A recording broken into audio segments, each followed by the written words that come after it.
बोलिए सदगुरु भगवान की जय। जब तक मनुष्य के जीवन में देह भाव रहता है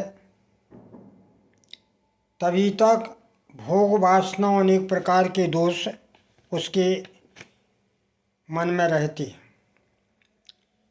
और जब हम इन दोषों का नाश कर देते हैं तभी चित्त शुद्ध होता है।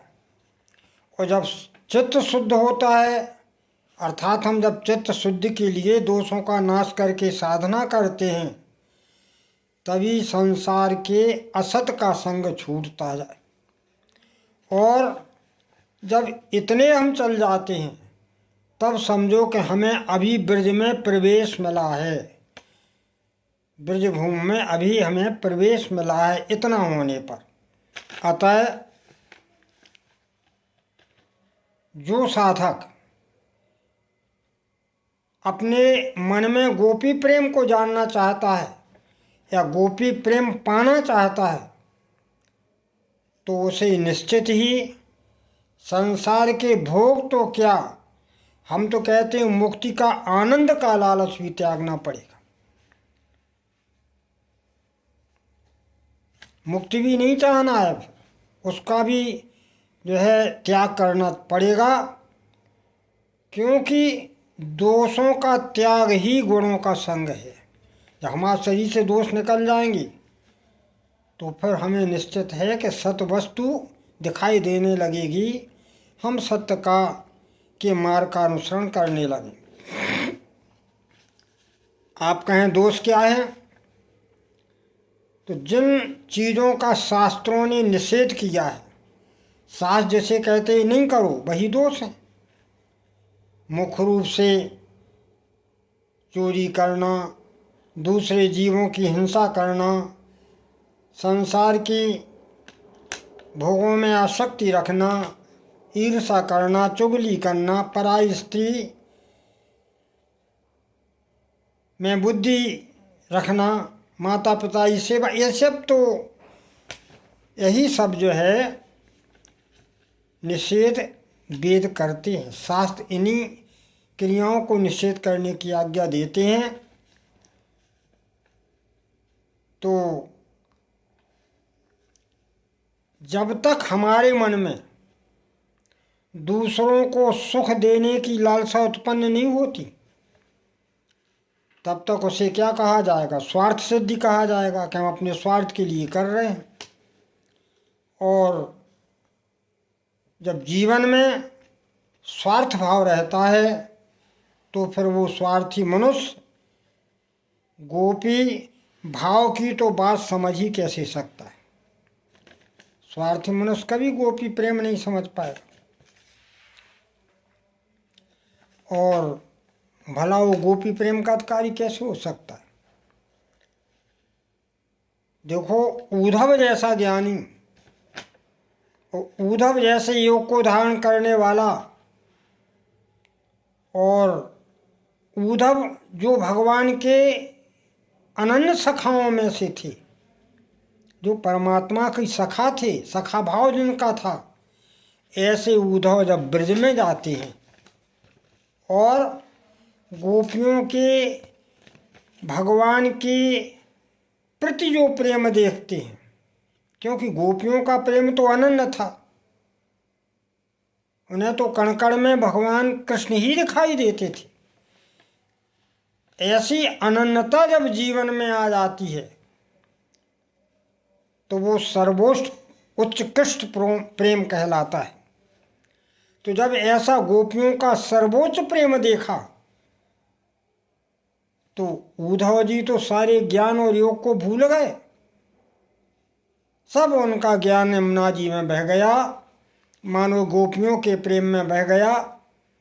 और जो उद्धव गोपियों को योग की शिक्षा देने के लिए चले थे, ज्ञान की पराकाष्ठा जिनके जीवन में थी, वो उद्धव सारे ज्ञान की पराकाष्ठा को त्याग करके गोपी के प्रेम में बह गए। और जब भगवान श्री कृष्ण के पास आए तो उल्टे भगवान को ही उलाहना देने लगे कि अरे कन्हैया तुम बड़ी कठोर हो, तुम्हारा हृदय तो पत्थर है, ऐसा कहने लगे भगवान से ही। क्यों? क्योंकि गोपियों के प्रेम का स्वरूप जो उद्धव ने देखा तो उनका ज्ञान तो ऐसा फीका हो गया।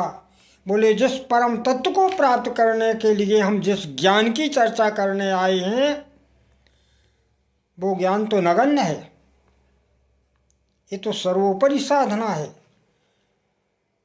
ज्ञानी तो कभी भगवान के इतनी अनन्यता कर ही नहीं सकता।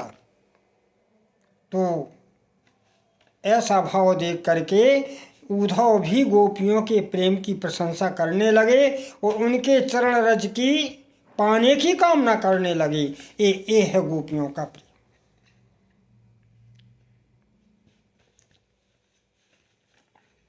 वैसे गोपी शब्द का अर्थ क्या है? गो माने इंद्रियां, 5 इंद्रियां, 5 कर्मेंद्रियां, 11वां मन, रूप रस गंध आदि का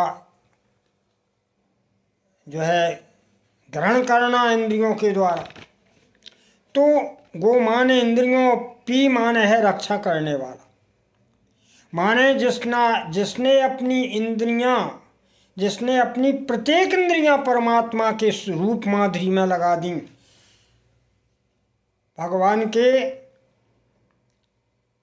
रूप के चिंतन में, नाम के चिंतन में, भगवान की प्रत्येक अपनी इंद्री को परमात्मा में जो है नियुक्ति कर दी, स्थित कर दी, तो उन इंद्रियों की रक्षा करने वाली भगवान स्वयं हो जाती हैं। इसलिए एक अर्थ तो ऐसा आता है कि मनो गोपी भगवान की इंद्रियों की रक्षा करने वाली भगवान स्वयं। कुछ महानुभाव ये भी कहते हैं कि इंद्रियां जो अपनी इंद्रियों को भगवान के स्वरूप में निरंतर लगा दे, अंतर नहीं पड़ी, निरंतर लगा दे और अपनी इंद्रियों की रक्षा करते हुए अपनी इंद्रियों को भगवान से जोड़ दे, वही गोपी है। कोई गोपी थी कौन? वेदों की ऋचाएं ही, वेदों के दिव्य मंत्र ही तो गोपी का स्वरूप धारण करके भगवान के सामने उपस्थित हुए थे। तो उनका मन भगवान के स्वरूप में तदाकार था। ऐसा तदाकार मन ज्ञानी भी नहीं कर पाता है कायक।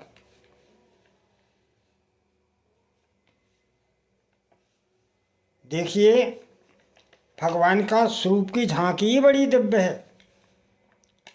जिस समय राम जी जनकपुर में पहुँचे तो महाराज जनक सदैव ब्रह्मानंद में लीन रहते थे।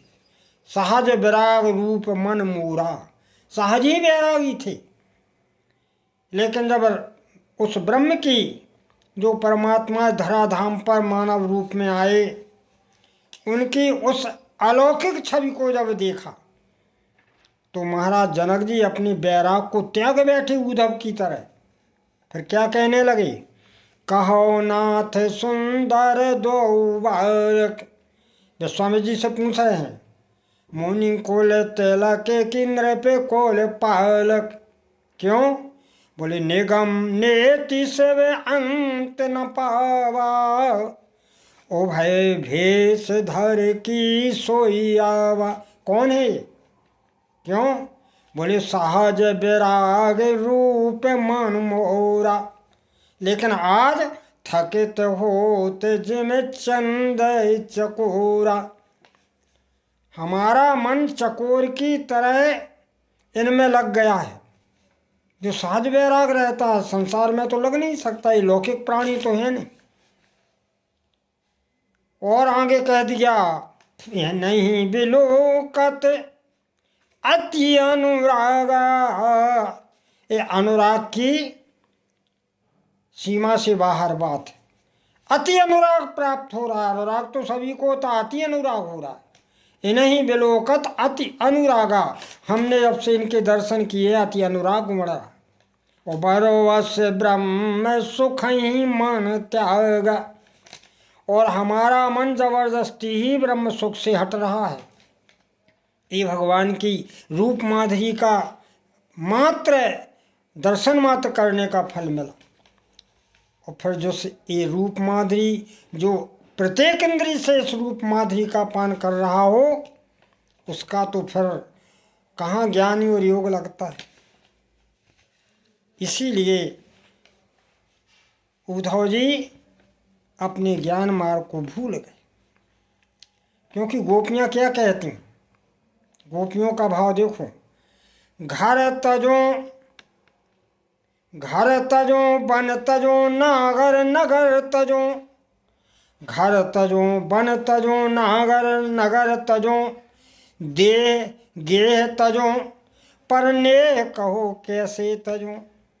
हम सब कुछ छोड़ने के लिए तैयार हैं, लेकिन हम कन्हैया का प्रेम छोड़ने के लिए तैयार नहीं। ये उन गोपियों का भाव है। और क्या कहती हैं, कहैया सुनैया तजो, जो हमको दोष दें भले ही देती रहे। कहैया सुनैया तजो बाप और भैया तजो,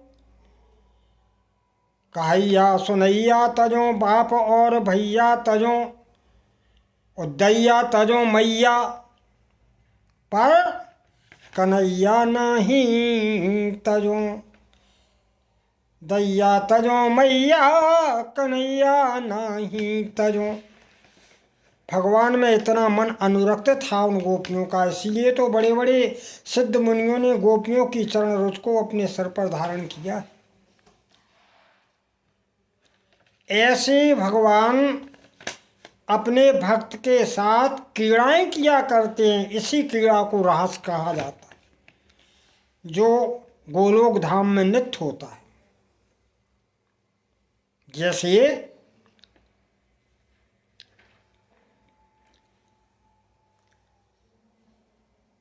बच्चा अपने स्वरूप को जब किसी प्रतिबिंब अपना निहारता है तो उसी से खेलने लगता है।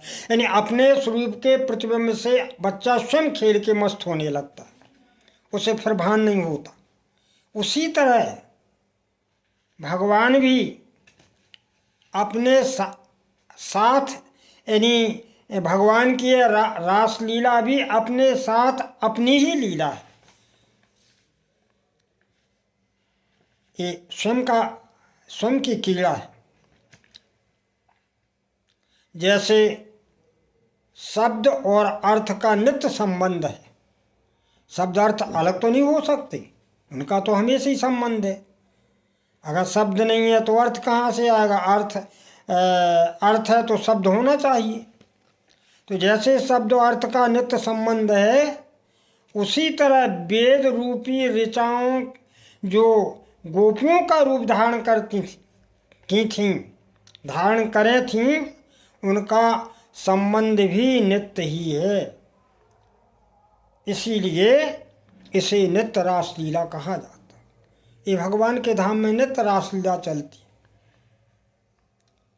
और भगवान ने इस धराभूमि पर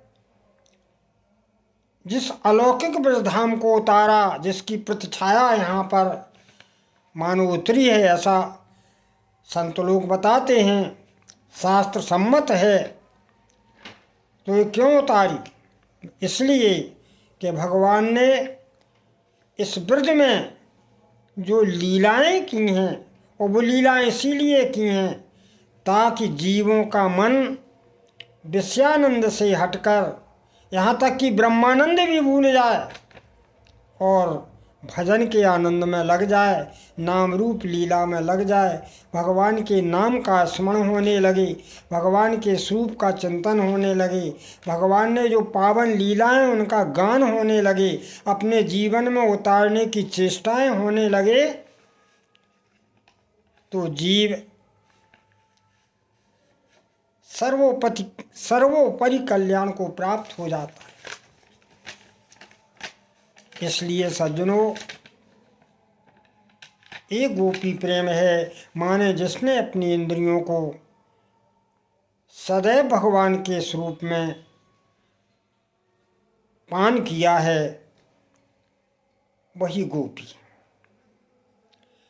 सोवन जाके अस मति न टरे हनुमंत, मैं सेवक उस सचराचर रूप स्वामी भगवंत। बोले आनंद कंद भगवान की जय।